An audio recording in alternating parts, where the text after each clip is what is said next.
ప్రభునందు ప్రియ పరిశుద్ధ దేవుని కుమారులారా, దేవుని కుమార్తెలారా, యేసుక్రీస్తు ప్రస్తుత చింపునాములు మీ అందరికీ వందనాలు. అలాగే దేవునికి స్తోత్రాలు. ప్రియులారా, ఎలా ఉన్నారు? బాగున్నారు కదా? చాలా సంతోషం. ప్రియులారా, మరి ఒక ప్రత్యేక అంశం ద్వారా మరొకసారి మీ చేరువలోనికి దేవుడు మమ్మల్ని నడిపించినందుకు దేవునికి మరొకసారి కృతజ్ఞతాస్తుతులు చెల్లిస్తున్నా. దేవునికి స్తోత్రాలు. ప్రియులారా, మరి ఈరోజు మనం నేర్చుకునే అంశము మనిషి జన్మతః పాపి కాదు. Episode number 11, episode number 11. ఈ ఈ 11లో మనం నేర్చుకునేది ఏంటంటే, తండ్రుల పాపానికి పిల్లలు నరకానికి వెళ్ళరు. తండ్రులు చేసిన పాపానికి పిల్లలు నరకానికి వెళ్ళరు. దాంట్లో పార్ట్ 1, తండ్రులు చేసిన పాపానికి పిల్లలు నరకానికి వెళ్ళరు, పార్ట్ 1 అనేది నేర్చుకుంటానికి ప్రయత్నం చేద్దాం. ప్రియులరా, మరి మనం గత ఎపిసోడ్లో మనం నేర్చుకున్నది ఏంటంటే, తండ్రులు పిల్లల కొరకు, పిల్లలు తండ్రుల కొరకు చావకూడదు. ప్రతి మనిషి తన పాపము కొరకు తానే చావవలన సంగతిని మనం నేర్చుకున్నాం గతంలో. తండ్రుల పాపము పిల్లల మీదకి రాదు అనేసి నేర్చుకున్నాం. అయితే ప్రియులరా, మరి మనం చూస్తే మరి అలాగైతే తండ్రులు చేసిన పాపమును బట్టి వారికి పుట్టిన పిల్లలు చనిపోయిన సందర్భాన్ని బైబిల్లో ఎందుకు రాయబడి ఉంది అనేసి ప్రశ్న వేస్తారు. బైబిల్లో రాయబడి ఉందంట, ఎందుకు రాయబడి ఉంది అని ప్రశ్న వేస్తారు. మనం మిమ్మల్ని హేతువుడికి ప్రతివానికి సాత్వికంతో సమాధానం చెప్పబద్దులమై ఉన్నాము. మరి ఆ సందర్భాలు ఎక్కడ ఉన్నాయి ఏంటి అనేసి మనం చూసుకున్నాం. ఎక్కడెక్కడ ఉన్నాయి ఏంటి ఆ సందర్భాలు. మొట్టమొదట దావీదు చేసిన పాపాన్ని బట్టి ఉరియా భార్య దావీదుకు కన్న బిడ్డను యెహోవా మొత్తినందున అది చనిపోయింది అనేసి బైబిల్లో రాయబడింది. రెండవది ఏంటంటే, సౌలు యెహోవా ఆజ్ఞలను అతిక్రమించటం వలన సౌలును అతని కుమారులు చనిపోవటాన్ని గురించి బైబిల్లో రాయబడింది. సౌలు పాపం చేశాడు, ఆజ్ఞను అతిక్రమించాడు, కానీ సౌలు అతని కుమారులు చనిపోవటాన్ని గురించి బైబిల్లో రాయబడింది. మూడో పాయింట్ ఏంటంటే, గెహాజీ తప్పు చేసినప్పుడు ఏలిషా గెహాజీతో అంటున్నాడు, కాబట్టి నయమానుకును కలిగిన కుష్టి నీకును నీ సంతతికిని సర్వకాలము అంటియుండునని చెప్పగా, వాడు మంచు వలె తెల్లనై కుష్టము కలిగి ఏలిషా ఎదుటి నుండి బయలు వెళ్ళను. చూడండి, గెహాజీ తప్పు చేస్తే ఏలిషా అంటాడు, నీకు నీ సంతతికి ఆ కుష్టి అంటుంది అనే సర్వకాలం అంటుంది అని చెప్తున్నాడు. ఇది ఎట్లా? ఇది మనం తెలుసుకోవాల్సిన అవసరం మనకి ఉంది. కాబట్టి ప్రియులరా, మనం గత క్లాసులో నేర్చుకున్న దానికి వ్యతిరేకంగా ఉన్నట్లుగా మనకు కనపడుతూ ఉంది. ఇది నిజమైన తండ్రులు చేసిన పాపానికి వారి పిల్లలకి శారీరకంగా చనిపోయారా, లేకపోతే చనిపోయి ఆత్మ నరకానికి వెళ్ళిందా? ఇది మనం తెలుసుకోవాల్సిన అవసరం ఉంది. దావీదు చేసిన పాపాన్ని బట్టి ఉరియా భార్య దావీదునకు కన్న బిడ్డను యెహోవా మొత్తినందున అది బహుగా జబ్బుపడి చనిపోయాను. మరి యెహోవా ఉరియా భార్య దావీదు కన్న బిడ్డను మొత్తినందున అది చనిపోయింది కదా. మనం ఒక ప్రశ్న వేసుకుందాం, తప్పు చేసింది ఎవరు అంటే, దావీదు బెర్షెబాలు తప్పు చేస్తే దేవుడు ఉరియా భార్య దావీదు కన్న బిడ్డను ఎందుకు మొత్తాడు? నాతాను దావీదుతో అంటున్నాడు, ఏమంటున్నాడంటే, నీవు యెహోవా మాట తృణీకరించి ఆయన దృష్టికి చెడుతనం చేసేటివి గనక హిత్తీయుడగు ఉరియాను కత్తి చేత చంపించి తన భార్యను నీకు భార్య ఉన్నట్లుగా నీవు పట్టుకొని ఉన్నావు. అమ్మోనీయుల చేత నీవు అతన్ని చంపించితివి అనేసి ఇక్కడ మనం చూస్తూ ఉన్నాం. అలాగే ప్రియులరా, మరి సమూయేలు రాసిన 2వ గ్రంథము 12:13-18 వరకు చదివితే అక్కడ దావీదు అంటున్నాడు, నేను పాపము చేసి తినని దావీదు నాతానుతో అనగా, నాతాను నీవు చావుకున్నట్లు యెహోవా నీ పాపమును పరిహరించను అంటాడు. నీవు అసలు చనిపోవాలి, కానీ నీవు చావుకున్నట్లు యెహోవా నీ పాపాన్ని పరిహరించాడు. అయితే ఈ కార్యము వలన, నువ్వు చేసిన కార్యము వలన ఏం జరిగిందంటే,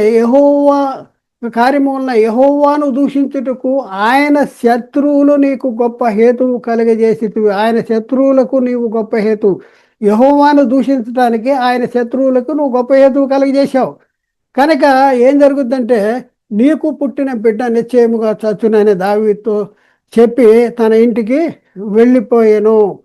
ఆ తర్వాత 16, 17 వచనాల్లో యెహోవా ఉరియా భార్య దావీదు కన్న బిడ్డను మొత్తినందున అది బహుగా దెబ్బపడెను. దావీదు ఉపవాసం ఉండి లోపలికి వెళ్ళి రాత్రి అంతయు నేల ఉండి బిడ్డ కొరకు దేవుని బతిమాలగా ఇంటిలో ఎన్నికైన వారు లేచి అతన్ని నేల నుండి లేవనెత్తుటకు వచ్చింది కానీ అతడు సమ్మతింపక వారితో కూడా భోజనము చేయకుండెను. మరి 18వ వచనం 7వ దినమున బిడ్డ చావగా బిడ్డ ప్రాణముతో ఉండగా మేము అతన్ని మాటలాడినప్పుడు అతడు మాట వినక ఉండెను అనేసి చనిపోయినప్పుడు మాట వినకున్నాడు, ఇప్పుడు చనిపోయిందని చెప్తే ఏమైనా చేసుకుంటాడేమో వాళ్ళు తెలపడానికి వెళ్తారు. ఏదేమైనప్పుడు కూడా దావీదు తప్పు చేస్తే దావీదు బిడ్డ చనిపోవటం అనేది ఎందుకు జరిగింది? అలాగే మరొక సందర్భాన్ని మనం చూద్దాం. సౌలు యెహోవా ఆజ్ఞను అతిక్రమించటం వలన సౌలు అతని కుమారులు చనిపోవటం అనేది జరిగింది. సౌలు రాజు, ఆయన యెహోవా ఆజ్ఞను అతిక్రమించాడు. దేవుడు ఫలానా పని చేయి అంటే ఆ పని చేయలేదు. ఆ పని చేయక తిరిగి నేను దేవుని పనే చేశాను, దేవుడు చెప్పిందే చేశానని దేవుని మీద చెప్పడం అనేది జరిగింది. అయితే ఆ ఆ పరిస్థితుల్లో ఆ సందర్భంలో మరి సౌలు యెహోవా ఆజ్ఞను అతిక్రమించటం వలన సౌలు అతని కుమారులు ఎందుకు చనిపోయారు? సౌలు యెహోవా ఆజ్ఞను అతిక్రమిస్తే సౌలు మాత్రమే చనిపోవాలి కదా, అతని కుమారులు ఎందుకు చనిపోయారు? ఇది ప్రశ్న అనమాట. అయితే ఇక్కడ సమూయేలు సౌలుతో చెప్తున్న మాట ఏంటంటే 2వ సమూయేలు గ్రంథము, 1 సమూయేలు గ్రంథము 28, 15-18 వచనాల్లో ఈ సందర్భంలో మనం చూస్తే మరి సమూయేలు చెప్తున్నాడు సౌలుతో, రేపు నీవును నీ కుమారులు నాతో కూడా ఉందురు అని సౌలుతో చెప్పాడు. సౌలుతో సమూయేలు చెప్తున్నాడు, నీవు నీ కుమారులు నాతో కూడా ఉంటారు అనేసి చెప్తూ ఉన్నాడు. 15వ వచనం సమూయేలు అన్నాడు, నన్నెందుకు, సౌలుతో మాట్లాడుతున్నాడు, నన్నెందుకు పైకి రమ్మని నీవెందుకు తొందర పెట్టితివని సౌలుని అడగ్గా సౌలు అంటున్నాడు, సౌలు ఏమంటాడు, నేను బహుశ్రమలలో ఉన్నాను, ఫిలిష్తీయులు నా మీదకి యుద్ధముకు రాగా దేవుడు నన్ను ఎడబాసి ప్రవక్తల ద్వారా నైనను స్వప్నముల ద్వారా నైనను నాకేమీ సెలవీకి ఉన్నాడు, కాబట్టి నేను చేయవలసిన దానిని నీతో చేయవలసిన దానిని నాతో తెలియజెప్పటికై నిన్ను పిలిచితినను. నేను చేయవలసిన దాన్ని నువ్వు నాకు తెలియజెప్పాలి, అందుకనే నిన్ను పిలిచాను. ఎక్కడి నుంచి పిలిచాడు? చనిపోయినప్పటికీ లేడు, భూమి మీద లేడు. భూమి మీద లేకపోతే కర్ణపిశాచి ద్వారా మళ్ళీ సమూయేలుని పిలిచి సమూయేలుతో అంటున్నాడు, నేను చేయవలసిన దాన్ని నాతో తెలియజెప్పటికి నిన్ను పిలిచితిని అన్నాడు. అప్పుడు సమూయేలు అంటున్నాడు, ఏమంటాడు, యెహోవా నిన్ను ఎడబాసి 16వ వచనం అందుకు సమూయేలు యెహోవా నిన్ను ఎడబాసి నీకు పగవాడు కాగా నన్ను అడుగుట వలన నీకేమి ప్రయోజనము? యెహోవాయే నీకు పగవాడుగా ఉన్నాడు, నేనేం చేయగలను, నీకేం ప్రయోజనము? 17వ వచనం యెహోవా తన మాట తన పక్షమున నెరవేర్చుతున్నాడు, నా ద్వారా ఆయన సెలవిచ్చుతున్నట్టు నీ చేతిలో నుండి నీ రాజ్యమును తీసివేసి నీ పొరుగువాడైన దావీదునకు దాన్ని ఇచ్చి ఉన్నాడు. నీ చేతిలోంచి నీ రాజ్యాన్ని తీసేశాడు, మరి దావీదుకి ఇచ్చేశాడు. 18వ వచనం యెహోవా ఆజ్ఞ నీవు లోబడక అమాలేకీయుల విషయంలోనూ ఆయన తీక్షణమైన కోపము నెరవేర్చకపోయి దానిని బట్టి యెహోవా నీకు ఈ వేళ ఈ ప్రకారముగా చేస్తున్నాడు. నువ్వు చేసిన తప్పేంటి అంటే అమాలేకీయుల విషయంలో ఆయన తీక్షణమైనటువంటి దేవుని తీక్షణమైన కోపాన్ని నెరవేర్చలేదు, అందుకనే దానిని బట్టి నీకు చెప్పాడు పని, నువ్వు ఆ పనిని జరిగించలేదు, దానిని బట్టి నీకు ఈ వేళ ఈ ప్రకారముగా జరుగుతున్నది అని చెప్తా ఉన్నాడు. అలాగే మనం చూసుకుంటే 18వ వచనం యెహోవా ఆజ్ఞకు నీవు లోబడక అమాలేకీయుల విషయంలో ఆయన తీక్షణమైన కోపము నెరవేర్చక పోయిన దానిని బట్టి యెహోవా నీకు ఈ వేళ ఈ ప్రకారముగా చేయుచున్నాడు. 19వ వచనం యెహోవా ఇశ్రాయేలీలను ఫిలిష్తీయుల చేతికి అప్పగించును, నిన్నును ఇశ్రాయేలీలను ఫిలిష్తీయుల చేతికి అప్పగించేస్తాడు. యెహోవా ఇశ్రాయేలీల దండును ఫిలిష్తీయుల చేతికి అప్పగించును, రేపు నీవును నీ కుమారులను నాతో కూడా ఉందురని ఫిలిప్తీయుల చేతికి అప్పగించే ఏమవుతారు? చనిపోతారు. నువ్వు చనిపోతావు, నీ కుమారులు చనిపోతారు. మరి చనిపోయి ఎక్కడికి వెళ్తారంటే నిన్నును ఆ, నీవును నీ కుమారులు కూడా నాతో ఉందిరని సౌలుతో చెప్పాడు, సమూయేలు చెప్పాడు. ప్రశ్న మనం వేసుకుందాం, ప్రశ్న వేసుకుందాం. సౌలు యెహోవా ఆజ్ఞను అతిక్రమిస్తే సౌలును అతని కుమారులు ఎందుకు చనిపోయారు? అసలు సౌలు కుమారులు ఎందుకు చనిపోయారు? అతిక్రమించింది సౌలే కదా. ప్రశ్న కదా, మన ముందు ప్రశ్న ఉంది కదా. మరి ఇది ఎట్లా నేర్చుకోవాలి? దీని అర్థం ఎలా మనకు కావాలి? బైబిల్లో ఒక దగ్గర తండ్రులు పాపం పిల్లల మీద మోపకూడదు. తండ్రులు పాపం చేస్తే తండ్రికే మరణశిక్ష విధించాలి. పిల్లల పాపం తండ్రుల మీదకి, తండ్రుల పాపం పిల్లల మీదకి మరి రాదు అని చెప్పినటువంటి బైబిల్లో ఇక్కడ తండ్రులు చేసిన పాపానికి పిల్లలు ఎందుకు చనిపోయారు? ఇది మన ముందున్నటువంటి ఒక పెద్ద ప్రశ్న. దీన్ని కూడా మనం నేర్చుకుంటానికి ప్రయత్నం చేద్దాం. దీని ఆన్సర్ మనం నేర్చుకుంటానికి ప్రయత్నం చేద్దాం. అలాగే ప్రియులరా, మరి మరొక సంగతి ఏంటంటే నయోమోనుకు కలిగిన కుష్టము గెహాజీకి అతని సంతతికి వచ్చినట్టు మనం చూస్తూ ఉన్నాం. ఇక్కడ మనం చూస్తే గెహాజీ తప్పు చేశాడు, గెహాజీకి అతని సంతతికి కూడా మరి ఆ కుష్టం అనేది వచ్చినట్లుగా మనం చూస్తూ ఉన్నాం. అది మనం చూస్తే ఎలీషా గెహాజీతో అంటున్నాడు, ఏమంటున్నాడంటే, కాబట్టి నయోమోనుకు కలిగిన కుష్టము నీకును నీ సంతతికి సర్వకాలము అంటి ఉండినని చెప్పగా వాడు మంచు వలె తెల్లనై కుష్టము కలిగి ఎలీషా ఎదుటి నుండి బయటికి వెళ్ళాడు. చూడండి, గెహాజీతో ఎలీషా చెప్తున్నాడు ఏంటి? నయోమోనికి కలిగిన కుష్టి నీకు నీ సంతతికి సర్వకాలము అంటి ఉండున్నాడు. తప్పు చేసిందేమో గెహాజీ, అయితే నయోమోనికి అతని సంతతికి సర్వకాలం ఉండటం ఏంటి? మరి ఇక్కడ మనం చూస్తే ఏలియా ఎవరంటే ఏలియా ఒక ప్రవక్త. అలాగే గెహాజీ ఎవరంటే ప్రవక్తల శిష్యుడు. నయమాన్ ఎవరంటే కుష్ఠరోగి, అతడే సిరియా రాజు. మరి మనం చూసుకుంటే రాజుల 2వ గ్రంథము 5వ అధ్యాయం 14వ వచనం, అతడు పోయి దైవజనుడు చెప్పినట్లు యోర్దాను నదిలో మరి 7 మార్లు మునగగా అతడు పసిపిల్ల దేహము వలెనై అతడు శుద్ధుడయ్యాను. చూడండి, అతని దేశంలోంచి కుష్ఠరోగాన్ని తగ్గించుకుంటానికి వచ్చాడు. మొట్టమొదట ఎలీషా అన్నాడు, యోర్దాను నదులు 7 మార్లు మునుగు అంటే మా దేశంలో నదులు లేవా, ఇక్కడికి వచ్చి ఇందులో మునగాల అని చెప్పి వెళ్ళిపోయే పరిస్థితుల్లో అతడు మరి ప్రవక్త ఏదైనా గొప్ప పని ఏమంటే చేసేవాళ్ళం కదా. మరి ఇది చాలా అల్పమైన పని కదా, చేస్తే ఏమవుద్దంటే అప్పుడు వెళ్ళి మునుగుతాడు. అతడు పోయి దైవజనుడు చెప్పినట్లు యోర్దాను నదిలో 7 మార్లు మునగ్గా అతడు పసిపిల్లవాని దేహము వల్ల అయింది. అప్పుడు అతడు తన పరివారంతో కూడా దైవజనుని వద్దకు వచ్చాడు. తిరిగి వచ్చి అతని ముందర నిలిచి, చిత్తగించుము, ఇశ్రాయేలీలలోనున్న దేవుడు తప్ప మరి లోకమందు ఏ దేవుడును మరి ఒక దేవుడు లేడని నేను ఎరుగుదును అని దేవుని గురించి చెప్పుకున్నాడు. ఇప్పుడు నీవు నీ దాసుడు అయిన నా యొద్ద బహుమానము తీసుకునవలసినదని అతను చెప్పాడు. నీ దాసుడు నా దగ్గర బహుమానం తీసుకొని నేను బహుమానం ఇస్తాను, ఎందుకంటే నన్ను బాగు చేసావు కదా అనేసి బహుమానం ఇవ్వాలని ప్రయత్నం చేశాడు. అప్పుడు 19వ వచనం చూస్తే అప్పుడు మనం చూద్దాం, నయమాన్ అతని ఎలీషా అంటున్నాడు, ఎవరిని సన్నిధి నీకు బహుమానం ఇస్తాను అని అంటే నయమాన్తో ఎలీషా అంటున్నాడు, ఎవరిని సన్నిధిని నేను నిలవబడి ఉన్నాను, ఇశ్రాయేలీయులు దేవుడైన ఆ యెహోవా జీవము తోడు నేనేమీ తీసుకున్ననే చెప్పాను. నయమాను అతనిని ఎంతో బతిమాలను, అతడు ఒప్పుకొని పోయాను. చూడండి, నయమాన్ అంటే ఎలీషాని ఎంతో బతిమాలాడంట బహుమానం తీసుకొని. ఆయన ఒప్పుకోపోయాడంట, వద్దు అన్నాడు.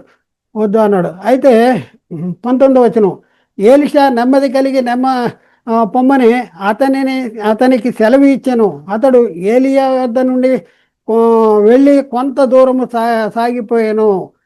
చాలా నెమ్మది పొందెళ్ళు అని ఎలీషా చెప్పినప్పుడు వెళ్ళిపోయేటటువంటి పరిస్థితుల్లో ఉన్నాడు.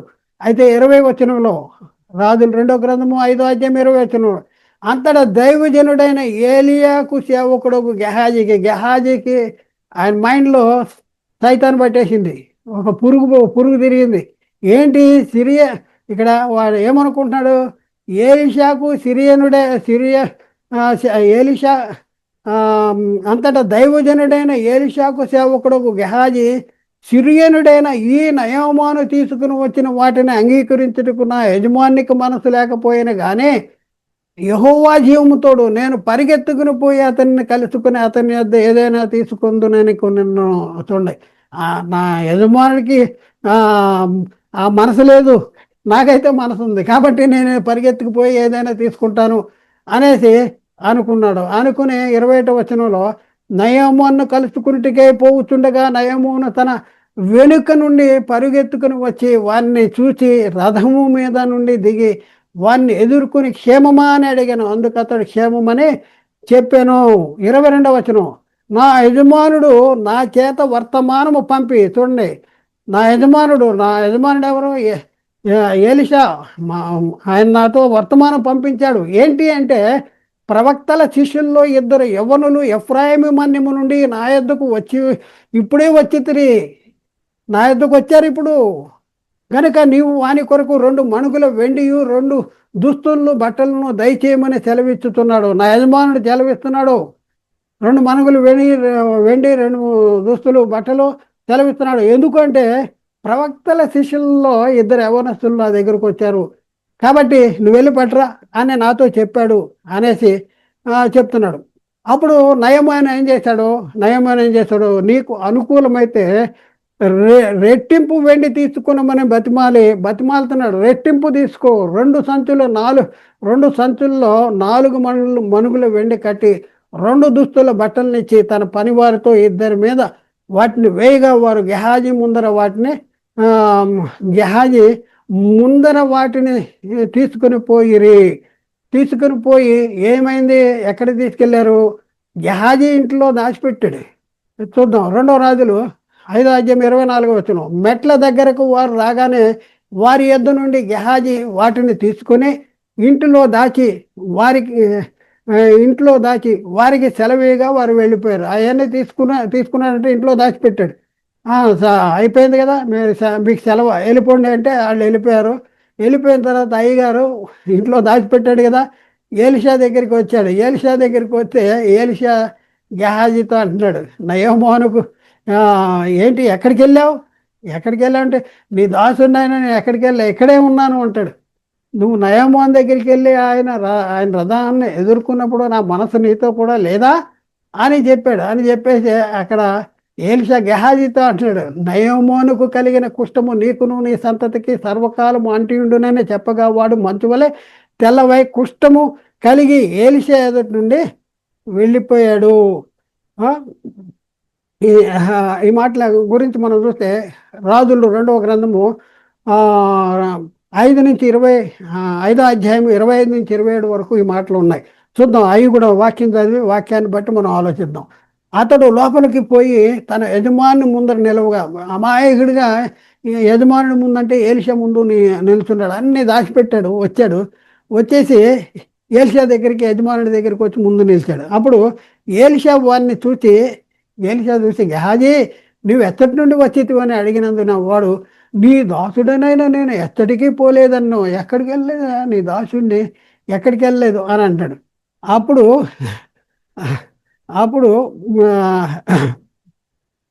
మనం చూస్తే అంతటా ఏలిషా వానితో ఏమంటున్నాడు, 26వ వచనంలో 2వ రాజుల గ్రంథము 5వ అధ్యాయం 26వ వచనం, అంతటా ఏలిషా వానితో, ఆ మనుష్యుడు రథము దిగి నిన్ను ఎదుర్కొంటకు తిరిగి వచ్చినప్పుడు నా మనస్సు నీతో కూడా రాలేదా, ద్రవ్యమును వస్త్రములను ఒలివ చెట్లను తోటలను ద్రాక్ష తోటలను గొర్రెలను ఎడ్లను దాసదాసీలను సంపాదించుకుంటుకు ఇది సమయమా అని చెప్పి, కాబట్టి నయోమునకు కలిగినటువంటి కుష్టము నీకును నీ సంతతికి నీ సర్వకాలము అంటియుండునని చెప్పగా వాడు మంచు వలె తెల్లనై కుష్టము కలిగి ఏలిషా ఎదుటి బయలు వెళ్ళాడు. ఇప్పుడు మనం చూస్తే ప్రియులారా, ఈ వచనాలు మనం పరిశీలన చేస్తే మనకేమర్థమవుతుంది అంటే, తప్పు చేసింది గెహాజీ అయితే అతని సంతతికి కూడా కుష్టము రోగము ఎందుకు అంటింది? ఇది మనం ప్రశ్న మన ముందుంది. కాబట్టి ప్రియులారా, ఇది ఎవరు చెప్పారు అంటే ఒక ప్రవక్త చెప్పాడు, ఎలీషా ప్రవక్త చెప్పాడు. మరి మనం పరిశీలన చేస్తే మన మన ముందు ఉన్న సమస్య ఏంటి అంటే, సమస్యలు ఏంటంటే దావీదు ఉరియా భార్యకు దావీదు ఉరియా భార్య తప్పు చేస్తే జరిగింది ఏంటంటే, ఉరియా భార్య దావీదు కన్న బిడ్డను యెహోవా ఎందుకు మొత్తాను? ఇది ఒక సమస్య మన ముందుంది. అలాగే మనం చూస్తే రెండవ సమస్య ఏంటంటే, సౌలు యెహోవా ఆజ్ఞను అతిక్రమిస్తే సౌలును అతని కుమారులు ఎందుకు చనిపోయారు? ఇది రెండవ సమస్య. మూడవ సమస్య ఏంటంటే, గెహాజీ తప్పు చేస్తే ఎలీషా గెహాజీతో నయోమాను కలిగిన కుష్టి నీకును నీ సంతతికి నీ సర్వకాలం అంటూ ఉండినని ఎందుకు చెప్పాడు? ఇది మనం ఒకసారి ఆలోచించుకోవలసిన విషయం. ఈ సంగతుల్ని మనం ప్రియులారా, ఇది మనం తెలుసుకోవాల్సిన సంగతులే కదా. మరి గత క్లాసులో మనం నేర్చుకుంది అంటే, తండ్రుల పాపము పిల్లల మీదకి వేయకూడదు, తండ్రులు చేసిన పాపాన్ని బట్టి తండ్రులకే మరణశిక్ష విధించాలి అని ఉంది. అయితే ఇక్కడ మనం చూస్తే తండ్రులు పాపం చేస్తే ఆ పాపము పిల్లల మీదకి వచ్చినట్లుగా ఉంది. కాబట్టి ఆలోచించవలసినటువంటి విషయం. అయితే ప్రియులారా, ఈ సంగతులు రాబోయే ఎపిసోడ్లో మనం నేర్చుకోవడానికి ప్రయత్నం చేద్దాం. ఈ సంగతులు ఎప్పుడు నేర్చుకుందాం? రాబోయే ఎపిసోడ్లో మనం నేర్చుకోవడానికి ప్రయత్నం చేద్దాం. రాబోయే ఎపిసోడ్లో తండ్రులు పాపం చేస్తే వారి పిల్లలు నరకానికి వెళ్ళరు, పార్ట్ 2, ఎపిసోడ్ నెంబర్ 12. మనిషి జన్మత పాపి కాదు, ఎపిసోడ్ నెంబర్ 12, తండ్రులు పాపం చేస్తే వారి పిల్లలు నరకానికి వెళ్ళరు లో రెండవ భాగాన్ని మనం నేర్చుకుందాం వచ్చే క్లాసులో. కాబట్టి ఆలోచన చేయండి, అర్థం చేసుకోండి, సత్యాన్ని గ్రహించడానికి ప్రయత్నం చేయండి. దేవుడు మాట్లాడిన ప్రతి మాట ప్రతి ఒక్క హృదయమును నీరు గట్టి ఫలం చేయనుగాక. ఆమేన్. అందరికీ వందనాలు, దేవునికి స్తోత్రాలు.